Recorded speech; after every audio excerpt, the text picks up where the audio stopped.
A very good evening and welcome in the ring. Let's fight, folks. Let's fight. I am so happy that so many of you got on your boxing gloves and you are ready to go this evening. I hope you guys can make it to the 12th round. This is not 𝗵𝗵 𝗧𝗵𝗵. This is not tricky 𝗵𝗵. You got to make it to the 12th round, folks. 1 hour pound for pound fighting. It's so nice to see all of you. I think my ties are a little crooked. It looks a little better, like an inch better. So guys, as you come on, we always ask that you share our live stream. Whether you're joining us on Twitter, we love our Twitter folks. And guys, we're so impressed.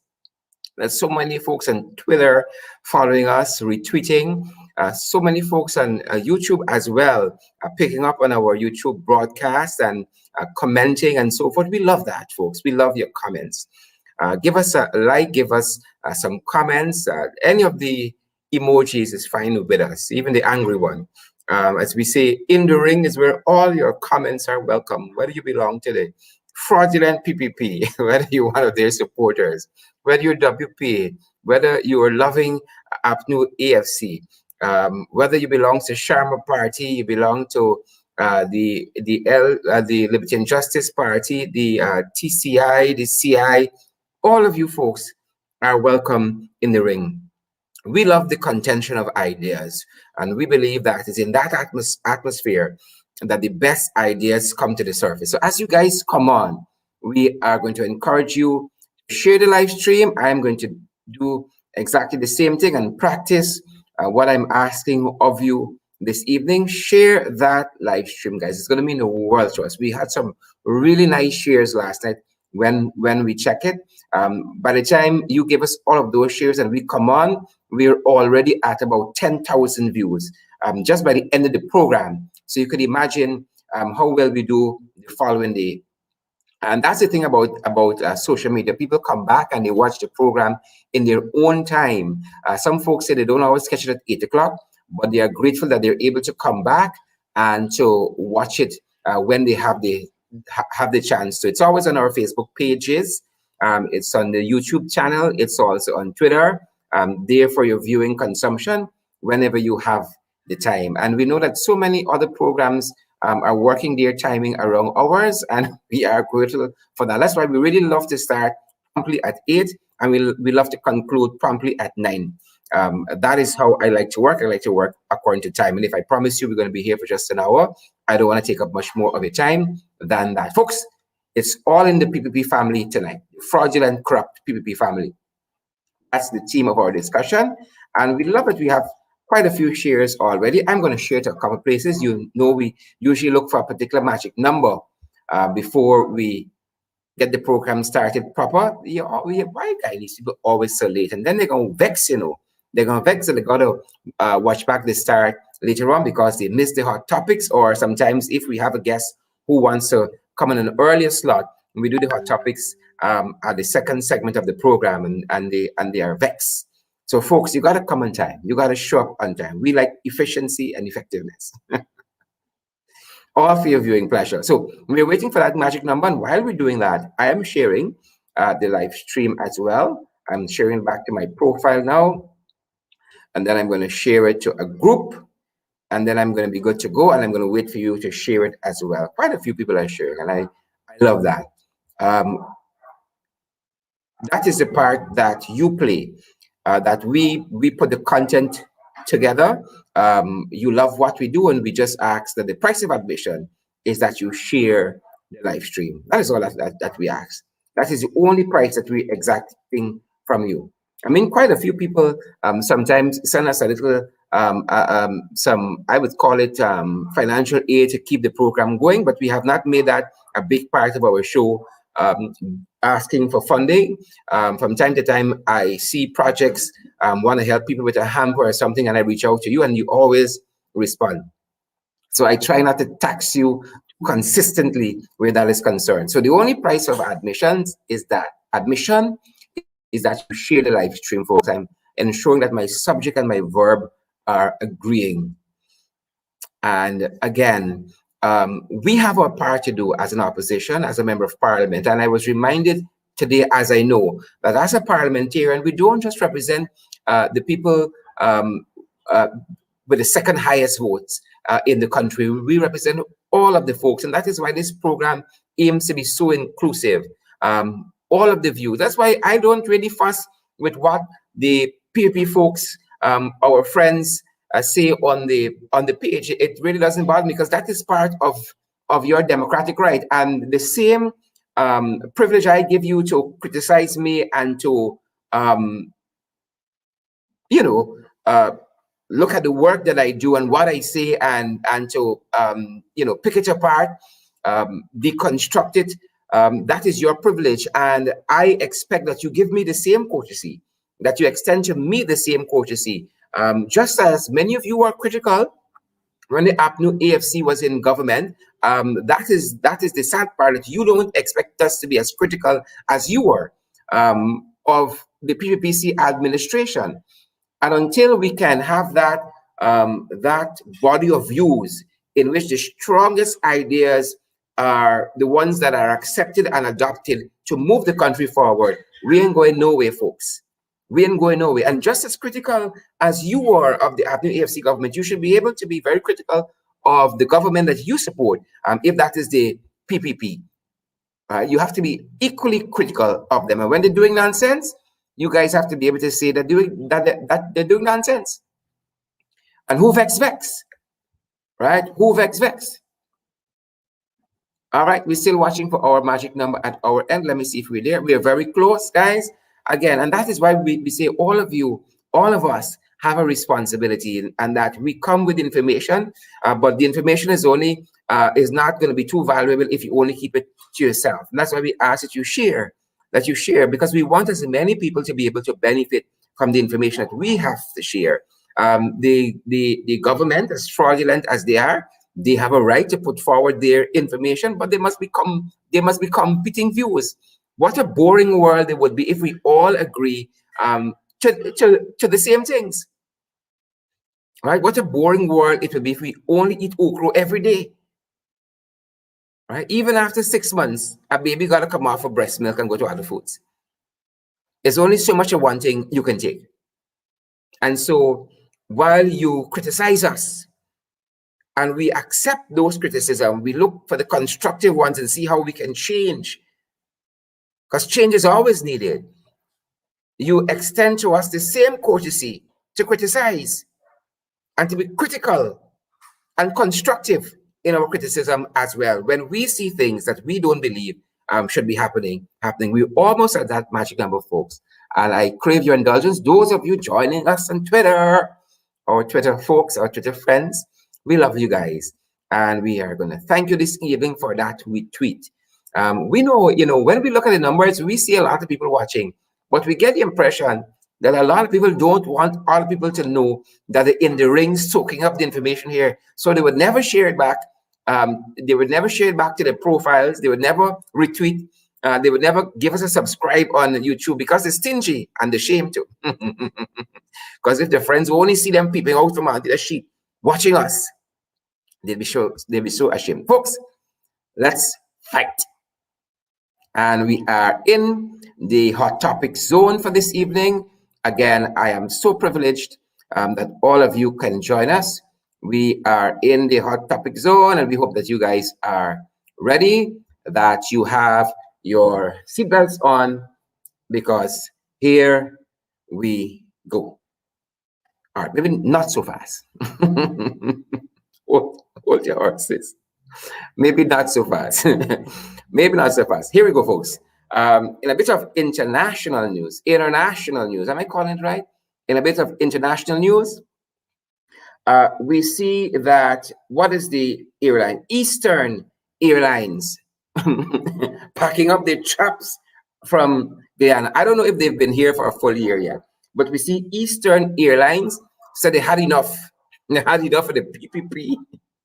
They had enough of this country. They said we're beaten out. They said we didn't care how much COVID the rest of the world got and how little bit Guyana got in comparison.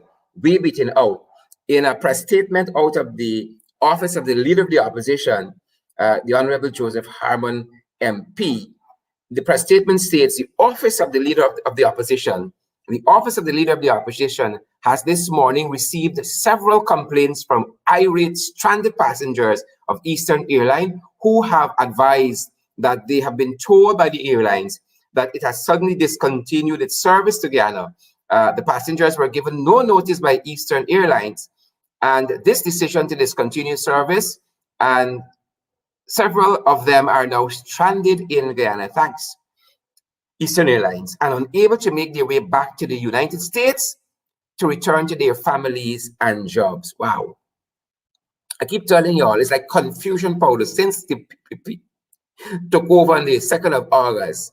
COVID gone up and everything else falling down. COVID on the rise every day and everything else falling down. So Eastern Airlines says that they have had enough, folks. Eastern Airlines said we're beating out, right? They're leaving on a jet plane, the song says. Don't know when we'll be back again. So Eastern Airlines says we're beating out. In a bit of international local news, Exxon says that the EPA says that they're unable to impose fines against ExxonMobil for flaring. That is what they say. They're unable to impose fines against ExxonMobil for flaring. And here is why.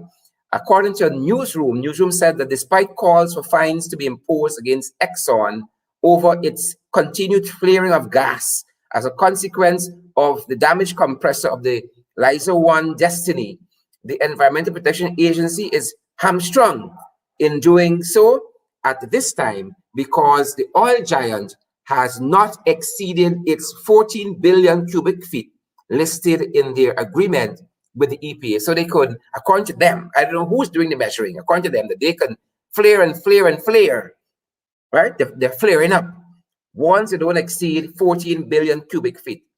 What was most striking about this news report, it says that it attributes some comments to 𝗪𝗏. It says it is unacceptable, Vice President 𝗪𝗏 said, of the continuous flaring during a press conference today. It is unacceptable. Well, Mr. Vice President, you're big and bad for a lot of things. Do something about it. If it is unacceptable for ExxonMobil to continue its flaring, do something about it. But it seems like you're only bad for the opposition. You're only bad for running up in our face, but we want you all to know that we haven't left in we mother belly. We haven't left in we mother belly. So you're only bad for some people. It's only some people that go to court. It's only some people that get carried to court. You carry some policemen out there and fetch away the rigs. Lock off the rigs. Right? So 𝗪𝗏 says that it is unacceptable. But like that is all that's going to be said. That's all that's going to come out of it.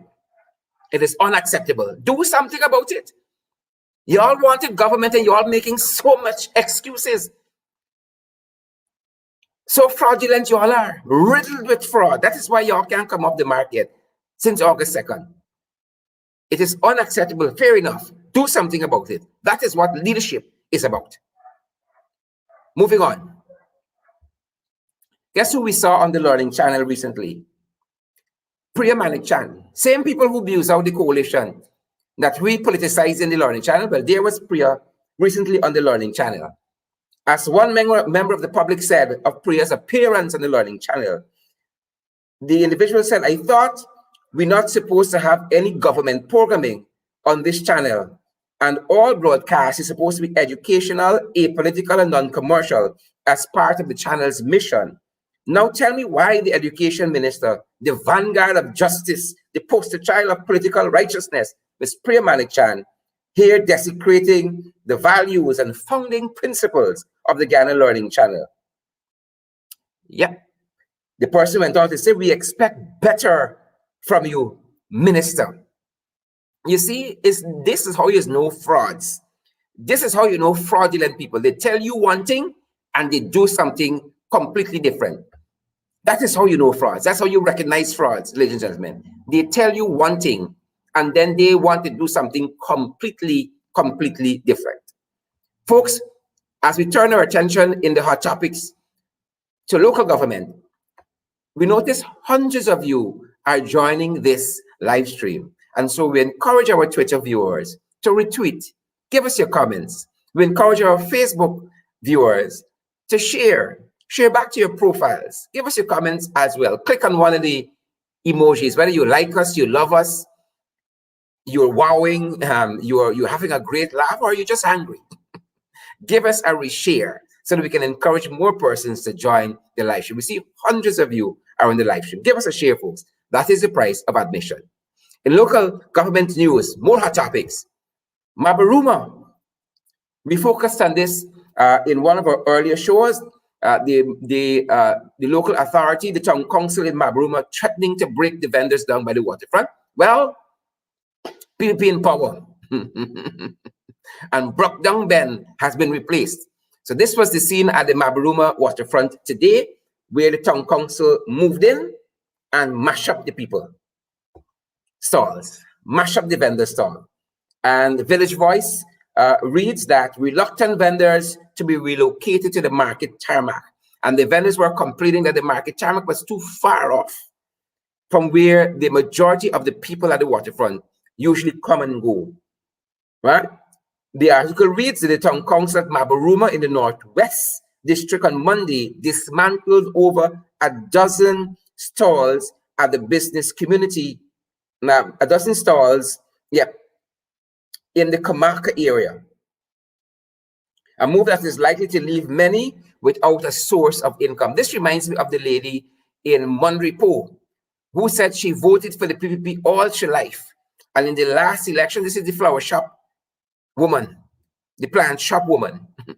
She voted for the PPP all her life. She said her whole family this time around came out and voted for them. Never mind she got, and she voted for them in 2020. Never mind she got a piece of land at 𝗪𝗵cie. What is that road?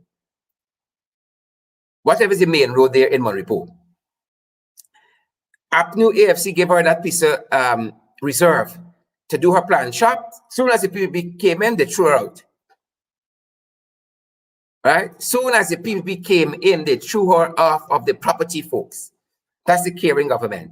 And then one minister give her a piece of property, piece of land to sell on in Pigeon Island, right on the East Coast. That's the minister within the Ministry of Local Government. And then 𝗪𝗏 upturned that. All right, that is what is happening here in 𝗪𝗵. These people are seeing how caring the people is. You know, there is one song that says, right, if love is so good, why does it hurt so bad?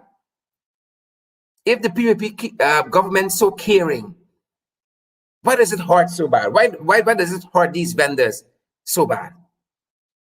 Ladies and gentlemen, moving on, other hot topics, COVID-19. You know the government ain't care. You know they give up in terms of the management of COVID-19. They ain't care anymore. And who should care the most? Nigel 𝗪𝗏. 𝗪𝗏 recently recovered from his first bout of COVID-19. If he like the Speaker of the National Assembly, there could be a second bout around the corner because he's listening. And this was 𝗪𝗏 just today, right? He was speaking to residents at 𝗁𝗁, residents from 𝗁𝗁 to 𝗁𝗵𝗏. The meeting was held at the Soesdijk Neighborhood Democratic Council compound. Just recovered from a bout of COVID-19, and he's wearing no mask. Right? You understand why we over 8,000 confirmed cases of COVID in Guyana. Guyanese at home and in the diaspora, you understand why we're now over 8,000 COVID cases. You understand now why reporters at NCN and DPI coming down in droves and staff with COVID-19. Because this is the minister who is now recovering from COVID-19. And he's talking to residents from 𝗁𝗁 to 𝗁𝗵𝗏. And he's not wearing any mask. You see why I say the PPP give up? They give up. And just today, to make matters worse, here was the fraudulent infant Ali talking about building robust and resilient foundations of development. Right?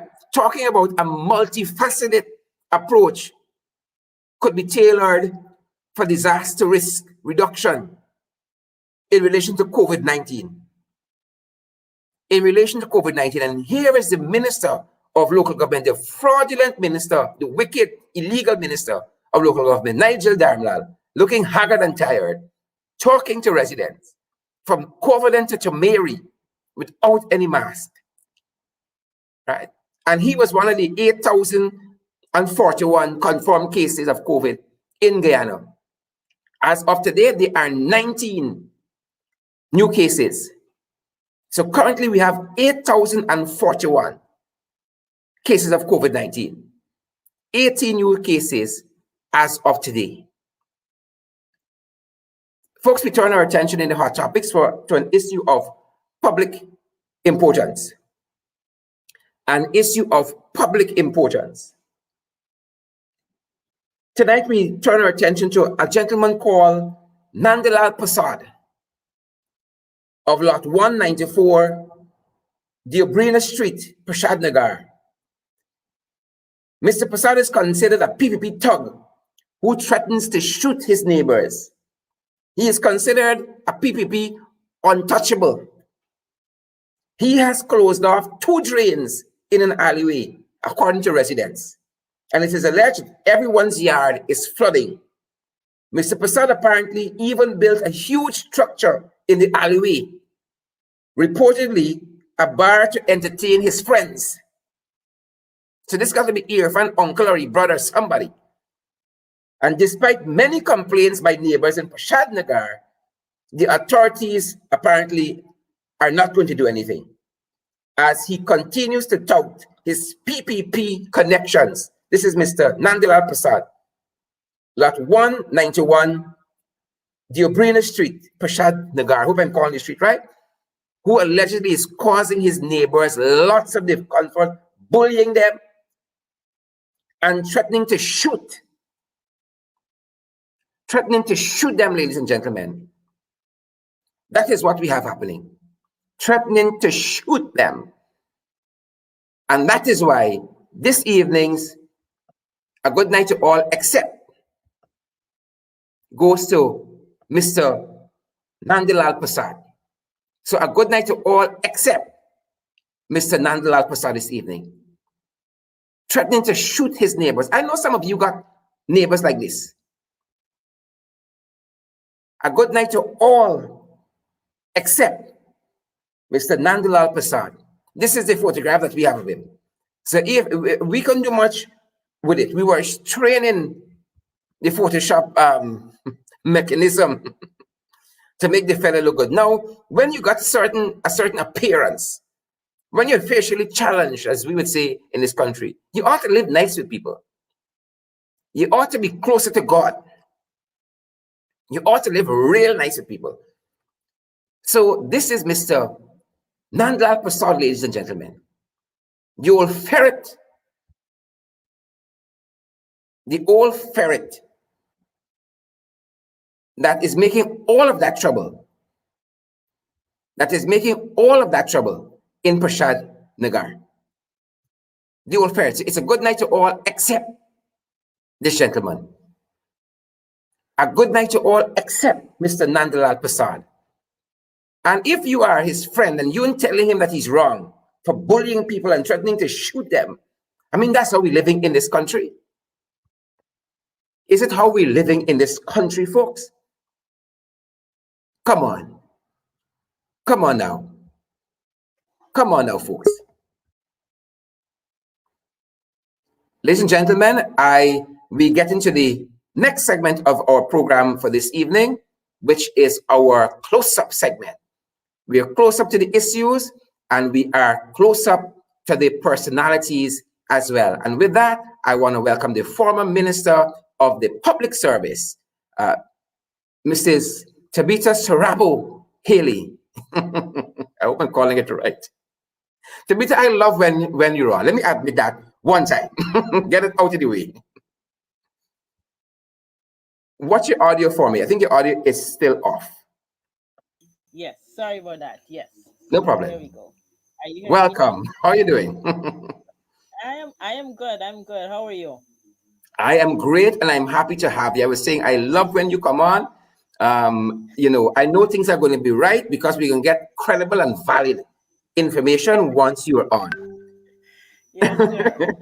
Now, you were part of a press conference early on, and you have taken exception to this shutting down of the Bertrand Collins College of the Public Service, right? And what you call and that is part and part of your statement to the press. You said we continue to witness the annihilation of the public service. Tell us a little bit about that. I'm not going to start with Bertram because that's the last thing. But what we would have witnessed from August 2nd to now, it's it's as if the PPP has gone mad. Most persons, when you think of what happened from August 2nd, persons were of the view, okay, how were they going to govern given what has taken place? Will they ease and press a bit? Will they pretend to be, goody two shoes for at least a couple of mornings before they give us who we know they are? And so it was like the bets were out as to how it is they would respond to being in government again, albeit fraudulently. And what they have shown us is that they just don't care. I'm not Correct. even too sure their supporters are very happy with them right now because the way in which they have governed the public service, I think over the last from 2050 to 2020, Jagjo was upset with what was happening in the public service. He was upset with the professionalization that was happening, the modernization that was happening, the professional persons coming into the public services. Like it angered him to such an extent that he had to go in this particular route, firing persons, moving persons that are obviously capable of doing their jobs and just deciding not to renew their contracts, closing down agencies. And it is so bizarre that it's left to wonder exactly what really is the thinking of the PPP. They just feel as if they're gods again and they can do as they please and they would have no repercussions. It would have no repercussions. And I'm hoping that yeah, I know you get some of their supporters on watching watching Yep, you, yep, yep. um, that they recognize that yes, it's all good to say that your party's in government, but are you pleased with how it is that they have they been representing you well?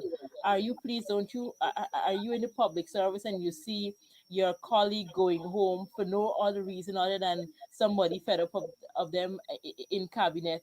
And that is the best way to govern a country. That is the best way that you can show that you're supposed to be in charge and you're supposed to be running things. And so so it has been just an annihilation of the public service, and it's almost like carrying us back to the days where the public service was the most, um, talked of place as where you don't want to be. You don't want to have to do anything in the public service. You dreaded going to one of the agencies or the institutions or the ministry because you know they would have you here, there, and everywhere. It's like it's going all the way back to what happened before 2015. I mean, again, a very very strong press statement in which you did state exactly what you have said. You went on to say that some of the important and major issues that you confronted were decades long, vacant positions in critical departments, persons in positions for which they were woefully unqualified, and for affecting the ability to smoothly serve the public. Yes, and I could give you one example of that. When I became minister the last year before, from 2019 to 2020, and when I got to the Department of Public Service, one of the issues that I found is that there was a particular department that used to be there that would ensure that there is smooth running of the entire public service. And I asked what happened to this particular department. Or somebody decided that they no longer needed it, and so they moved everybody else to somewhere else. And so what you had was a total breakdown in how the ministries function, in the actual role of the Ministry of Public Service and what it is expected to do.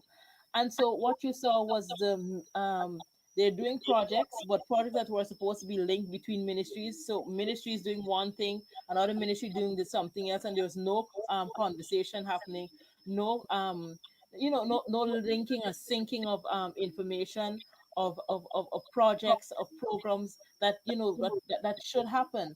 And so they were just working in silos and just doing whatever they felt best in their particular ministry without recognizing that it has an impact on how another ministry will be able to function. And for somebody who's a normal citizen, you go into GRA and then they say you need something from NIS. You go to NIS and they say you need something from health. You go to health and Yeah, they say, yeah, and yeah. there is no You collaboration. understand that all too well. And yeah, exactly. And so that happens because this particular unit in the Ministry of Public Service was just no longer functioning. And it is just so crazy, but that is how it is, that PPP likes things to work, because then you have to go to the minister for everything. You have to go to the boss man to get everything done. And so you don't want a management unit that is looking after these things to Exactly. be able to And dictate what the minister can and effect and not do or not do. one of the things that was important to me is the fact that you stated very clearly in that before AFC government undertook to really and truly modernize the public service, there was an inquiry. And we understand that the PPP don't like to inquire into anything. You can't accuse them of deep thought. You can't bring any accusations of them doing any in-depth studies. Just like the gas shore pipeline issue, the gas shore project at Wales, there are no studies that have been presenting to the public, but they're heading headlong. Inquiries were done into the public service, and from that, several steps were taken. Tell us about that. Yes. And I want to take it a little further than that too, Sharon. You Talk to me. see, generally, what happens with governments is that a lot of governments play to elections, and so they know they have a 5 year to work, in which they have to get certain things done in that 5 year, or else people would feel as if they didn't do anything. President Greta did not take that approach. He took a whole approach to how it is we're supposed to govern, what it would take to develop the country, and so inquiries were needed, feasibility studies were needed. So you're not just doing things for doing its sake to show to the people, oh, I did a road, but is this the best road to build in this particular place? Is this if it is that I want to modernize the public service, what do we really need to do to ensure it is modernized? And so we did a commission of inquiry into the public service, which gave us a lot of information and told us exactly what was wrong, where the issues were, where the breakdowns were, and what it is that we needed to do, to better the public service, to professionalize the public service.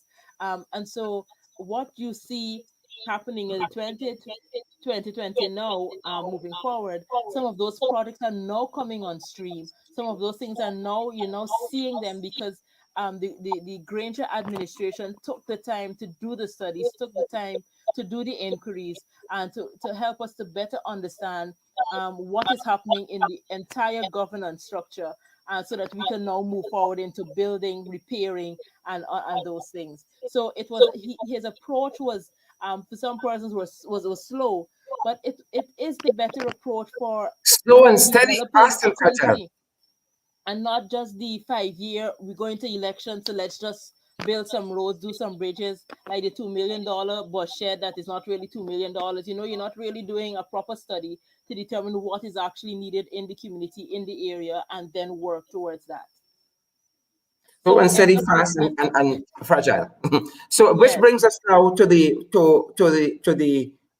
college that was instrumental, because part of what really and truly touched me, which is information I didn't have, was the criteria to even get into the college. This wasn't a remedial school. Grade ones and twos were accepted, right? Including maths and English. You had to come strong, because we want the best for the public service. And in the statement it says the benefits for successful applicant included uniform, stipend, transportation, meals, study tours, individual laptops, accommodation. So you treated the student well because you wanted the best from them. Exactly. And Sherrod, from this morning, I was speaking to reporters, and even every time the Bertram Collins College that comes up, it really saddens me. And it saddens me because we had such a vision for what the Bertram Collins College should look like and where it was supposed to go. You rightfully said these were not. It wasn't a remedial school at all. They were the aim was to ensure that you bring the best into the public service, which is what Guyanese deserve. You want to go into a ministry or public agency and be able to speak to someone and recognize that they're doing their best to help you. And that is not, and so the Bertram Collins College was starting that process. And when you speak to the young people, they're young people that are really interested in transforming the public service, really interested in being able to try to shape how the public service should look in the future. And with all, they went across the length and breadth of Guyana doing tours of Guyana, so they have a better understanding of Guyana as a whole. And the students came from all cross sections of Guyana. They came from all regions. They came from all ethnicities, because the administration ensured that that happened. The administration went to all the regions in Guyana to make sure that persons came from each region, because our goal too was so that person will go back to their region and ensure that the RDCs in the regions were functioning the way that they should, and functioning properly. So for Sonia Parag to come out and say something about politicization, it was I wanted to something of come that here nature. because part of the charge Is has been that this is a black people school. This is a black people, is a thing for trained black people to go into public service.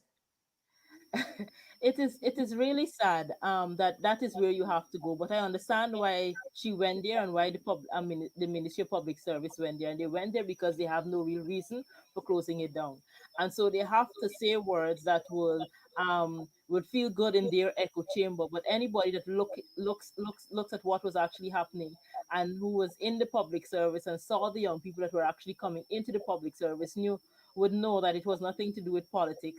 It was just an interest in Guyana, interest in developing the public service and professionalizing the public service that led to the birth of Bertram Collins College of Public Service.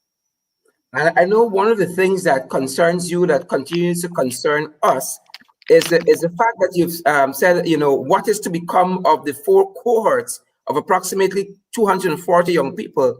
How are they going to be treated in the ministry, in which they now work?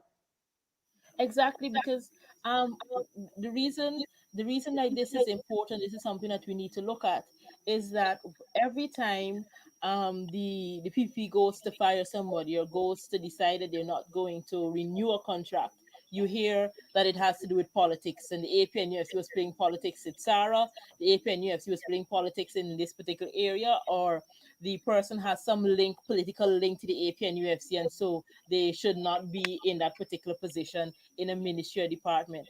And so now you hear them with this same whistling that it has something to do with AP and UFC and politics, and that is why they have to close down the school. So the only question that now comes is whether or not they're going to taint these young people who are not linked to any political party but just want to serve their country, and how is it that they're going to treat them moving forward. So we all have to, I would say, in the public service, that those persons who are working in the public service, that they need to try to help and cover these young people as they go through these turbulent times, because you do not know how it is that the ministers and the ministry will attempt to frustrate them, and they're good at doing that, frustrating persons into wanting to leave. And I would like to urge persons who are working in the public service that the young people are working under to try as best to cover them from that sort of onslaught from the PVP.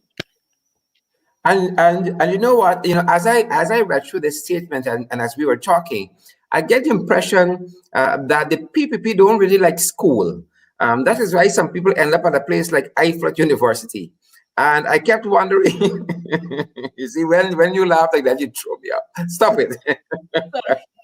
And I was wondering whether this is a dry run, because today for the Bertram Collins School, tomorrow maybe is UG, and we see them already trying some things with UG. They don't like universities, they don't like deep thought, they don't like studies and inquiries and all of those things. So maybe UG is next.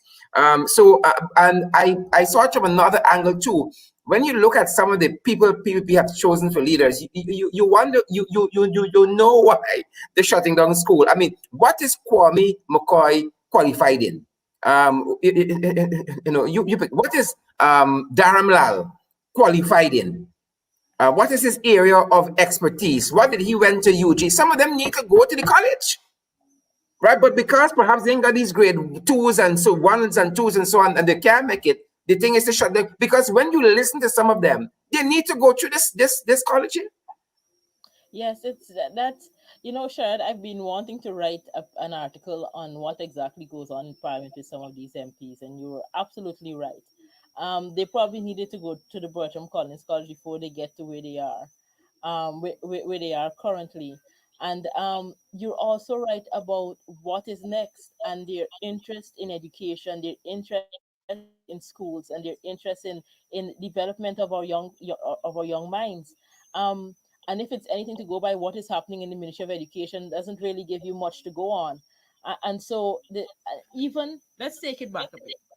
Let's take it back to what pertained in the public service before 2015, what pertained in the Ministry of Education and in schools before 2015 with the No Child Left Behind policies that existed. We all know what that led to, and that did not really help our young people. It did not help to educate our young people to the best of their abilities.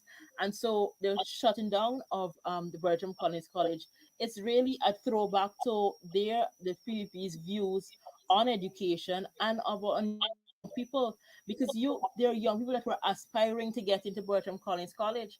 They knew they wanted to get into the public service, and they knew they had to get certain needed to get the grade 1s and grade 2s to be able to at least apply to enter the Bertram Collins College. And basically you say to them that education is not important, Yeah. that school is important, because I could just wake up one morning and shut it down.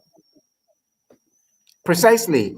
And these things have ripple effect, because when I was doing the research for the program, I learned that, for instance, there are a lot of people who are connected to this program who are from Linden, and how they are going to be, totally affected by what is happening here. And I note early on too that since the PPP went to Linden, I mean, you did highlight some other areas here since it came into office. For instance, you look and see what's happening at the forestry commission, and you have to hold your head, in what's happening. But just Linden, they went up for this cabinet outreach in Linden on February 26th, this fraudulent government. And since then, we saw people fired from the St. John's Ambulance Brigade. We saw 21 data entry clerks fired. We saw persons from the National Data Management Authority in Linden fired. We saw people from the Linden Board of Guardians, the directors, fired. We saw people from the Linden Enterprise Network, their directors have been fired. And there are people in this program here, employees from this who are from Linden, who are going to be affected as well. So apparently, like, when the people bring a cabinet outreach to your area, you have to be very, very scared. Sharon, Sharon, I love the way you put things together. I don't, I don't, But you're absolutely right. no, because it's the same thing. Capital, when we left office, August 2nd, we had 21 deaths. It's over 177. Yeah. They claim they're doing more testing now. COVID is now 8,000, right? If you're doing more testing and more people dying, stop testing, right? If you come into our community and more people being fired, stop coming. Yeah, and this is something that I would like to say to um a lot of our young people, because I see this as the line in which the BP, that's what they've been doing, and they've done it in the past, and I think they will continue to do it, which is to with one hand take away, and then with the other hand pretend to give you something, Yeah. and you see the flashy something, and you forget that they've taken away your entire life. It's like they take away your breath, and then they try to give you something to eat or something like that, Yeah. and they tell Yeah. you smell the roses. They take away your breath and they tell you put roses in front of you and say smell it. That is why I'm asking the question tonight. If PPP love so nice, why does it hurt so bad? And I can't answer that. I can't answer that. And I don't think they got a lot of people on their side who qualified to answer, like 𝗪𝗏 and McCoy and Mr. Lane at NCN and all of these fraudulent, uneducated people. If PPP love so nice, why does it hurt so bad? I can ask the people from the St. John's Ambulance Brigade, these data entry clerks, the people from the NDMA, the people from the Linden Board, the Guardians. I mean, this is madness. And this is only one tongue we're talking about, you know. Yeah. Maybe because it's self-love, it's not love for others. It's selfish And then, love, not love for others. and then Infantali wants to say that he wants to create 50,000 jobs. Well, I guess you fire 50,000 people to make room for 50,000. Exactly. Exactly. And across the board, Sherrod, what you're seeing, it's there's a couple of things that are happening here. One of it is that it was obvious that Barajagjo had an issue with the public service. He's always had an issue with public service. That is why the public service was in the state that it was in before. And he's just returning it to those days because his view is that the public service is too big. He doesn't feel the need for the public service to be as efficient and effective as it needs to be. And so anything that has to do with breaking that down, he is willing to do. Um, I take it to another thing. There is this thing called the debt ceiling that we were arguing about in Parliament the other day. And the reality is, once it is that you're asking to raise the debt ceiling, is because you have to borrow, right? And when you're borrowing from agencies and multinational agencies that are going to be looking at you in a particular way. How it is that you're going to be able to pay back for this money that you're borrowing? They're looking for fiscal responsibility. They're looking for small government. They're looking for places where you can reduce your internal spending so that you can pay back those loans. And so to be able to be on target for loans, you have to be seen as being a small conservative government, not interested in spending money in the social sector, not interested in a government that's effective and efficient, but just enough to move things forward as much as you can. And so there is a link with all of these things. And so while we're seeing it not necessarily in that way, that is the reality of it. The public service has to be as conservative as possible in the sense it has to be as small as possible so that when you get to the banks, when you get to the international financial institutions and you request monies from them, they will now look at your country and realize that, okay, you're reducing spending in these particular areas so that you can now pay me back for what it is that you're asking for. So it's a giving with one hand and taking away with the other. And that is where we are heading back to that place where you're borrowing more than you need to and not spending money in the social sector that is necessary for the development of the country. And so we will Yeah, continue the complete decimation yeah, of public service, of the social services, of the health sector, of the yeah. education sector to facilitate what it is that they want to do, which is to borrow money to put half of it in their own pockets. And Tabitha, while you're about to laugh again, while some are crying because one man promised sleepless nights for public servants in the public sector, others have been thriving in the public sector. And I want to draw to your attention the 𝗁𝗁 family, for instance. I mean, one 𝗁𝗁 is the Minister of Public Service, is the Minister of Public Works. His son is a director at the Ministry of Tourism. Raymond Cummins, his brother, is the General Registrar at the General Registrar's office. They have their offices in the building of the Ghana Post Office Corporation. He is the Registrar General, Raymond Cummins. You have John 𝗁𝗁, who is at the small business, who is a director of a department at the Small Business Bureau. All this is a public service. You have Yoshebet 𝗁𝗁, who is the personal assistant to the Minister of the Public Service. You have Jonan 𝗁𝗁-Stewart, who is a deputy director at the Ministry of Public Security, now, what is it? Home Affairs. So the 𝗁𝗁s, for instance, are doing very well in the public service. When I posted this on social media earlier, Joanne 𝗁𝗁, to her credit, reached out to me and she said she was hired by the David Granger government. And the Nandalal wife as well. So we never discriminated. Once you're qualified, we're going to hire you. but she didn't pick up for any of her siblings who are now permeating the public service. She said she was hired by the David Granger. So it seems to be another aspect of the policy is to fire to make rooms for friends and family, but it's more family than friends.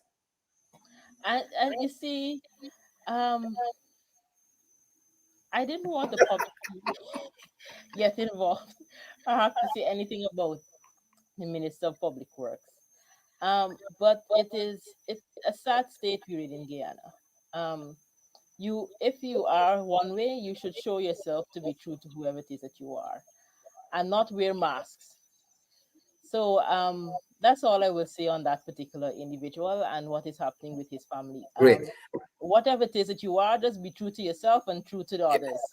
That's Yeah, all I can say. and you know that is what the Bible tells us. It tells us that Shakespeare says to their own self be true. The Bible says truth on the inward parts. We gotta be honest with ourselves. And one of the things Mrs. Stewart, Edgel Stewart, said to me on Facebook, she said she like politics, but I said, well, in my mind, well, your family is surely benefiting from a lot of political connections there. That being said, Tabitha, where do we go from here in this country? With these folks who are not going to finish firing people from the public service until they have replacement, a whole set of PPP underqualified, goons in the. Where do we go from here as a nation? You see, Sherrod, this is where it is quite interesting. We have, as a country, become accustomed to one way of dealing with a particular kind of political um, leadership, and we have grown accustomed to responding and reacting in a particular way.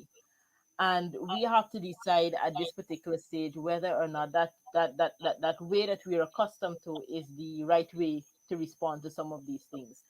And I look at normally the country that is like the beacon on the hill supposedly for democracy, because that is what we say that we're following, right? We're following Yeah, democracy and whatever what that means. And we look at the United States, and they had to deal with 4 years of what I would call a madman in the office. yeah, agreed.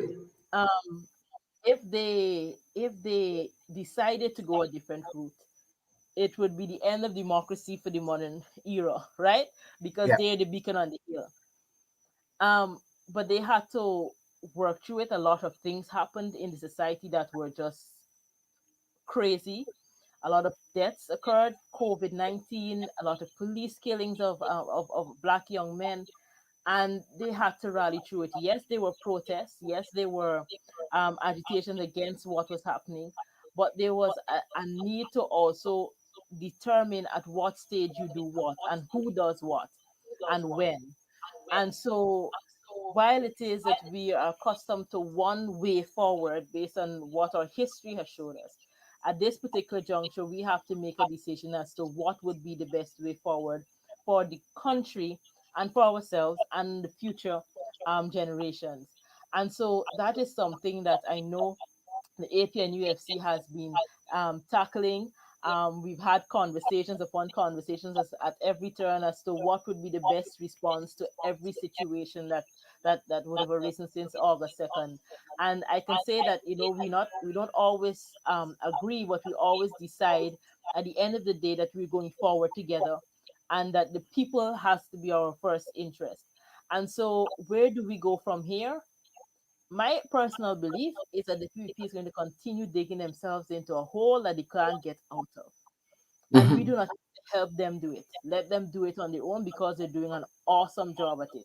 What we need to be doing is preparing ourselves so when that time comes, so that we make the right moves. And this is the entire society. It is a case where yes, there may be some you may have to deal with some water on your back for a bit. You have to be like a duck and just rub it off for a period. But the PPP is doing enough damage to itself, and we do not have to help them in the sense that we should not go out there and give them anything for them to work with. And so it's a really thin line. It's a really thin line because you see some persons going out there and they're agitating for certain things, and there will be a time and place for it. but we need to be very strategic with how we do it, because they're doing such a good job of making everybody so upset with them that we need to be putting our ducks in order. Because as we normally say to ourselves, we say this publicly as well, we're the government in waiting, and we need to put our ducks in order in our communities, in our constituencies, in our neighborhoods, our neighbors, and let everybody recognize that we are marching towards a particular goal. And when the time is right, we will say what we need to do, when we need to do it, and how we need to do it, so that at the end of the day, we kick them out of office and we return to power and bring peace back to this nation. Yeah. 𝗪𝗏, with that, we have a full week in front of us. We have Parliament on Thursday, Parliament on Friday. I think the Speech is on Friday. yes, the fraudulent infantile is in Parliament on Thursday. Interesting. Yes. Interesting. And then we have the budget speech is on Friday. Anything you think is going to be different in terms of the budget speech? No, I don't expect much. I do not expect much. I expect very little. I wait to see if they surprise me. I don't expect them to, because basically what they've been doing shows me where their interest lies, who they're interested in, and which segment and section of the society they're interested in developing. And it's not has nothing to do with the working people. It has nothing to do with the public servants. And so I don't expect to see anything that would help young people, anything that would help the public servants and help the working class of the society. Yeah. So And I we think but I don't expect anything. Mr. I think the president of the country, Mr. Jagdeo, says as much. He said it's going to be a pro private sector budget, much like the first. And the thing is that it is so, this is where we get the difference between the AP and UFC and the PPP, because most persons are inclined to say, okay, everybody's for democracy, everybody's what liberalized democracy, but this is where you get to the core difference between the PPP and the AP and UFC. We are people centered. We are about social growth, social development, education, health, because we believe that that is the bedrock of the growth and development of any society. They, on the other hand, are pro private sector, because they are of the view that once you pump enough money into the private sector, that they somehow will make all the jobs become available, and they will Mhm. employ all people that need to be employed. And the reality is that it's showing that it needs to be a balance between the two. It can't be just pro private sector or just pro social development. So they're going back to a place that has shown for 20 something years that that is not the answer. And I don't want to beat down on the private sector, because the private sector is larger than the private sector commission that does its own thing. But for those in the private sector commission that generally has the most resources and the most capital, they have shown us over time that their interest is in self and not in developing the entire country and bringing every people along. So the whole trickle down and all of those things that we hear about in economics has not worked in Guyana, and I don't think how the PPP will try to make it work now. Fantastic. Former Minister of the Public Service, current Member of Parliament, 𝗪𝗏 𝗪𝗏, a very good evening, and thanks very much for joining the program. Listen, you have a special place in this program. You don't wait to be invited. You just call and sit down. Can I have this evening? Full stop. Yes, sir. Yes, All sir. right. Thanks All very right. much for coming through. No problem. Good night to all your viewers. Except. Except. Thanks, 𝗪𝗏. And that again was the former Minister of the Public Service, doing a much better job even out of office than the current minister. It's a good night to all folks, except Mr. Nandalal Prasad, the bully from Prasad Nagar. Folks, we gotta live better with our neighbors. You understand me? Irrespective of how much money we got, how much influence we got, and who we know. Peace and love to all. Live better with your neighbors. God, man. Live better with your neighbors. Come on. Nandalal Prasad. A good night to all except you. Folks, social distance, wear your mask. Don't be like 𝗪𝗏. Don't be like 𝗪𝗏 or dear that in there the previous night.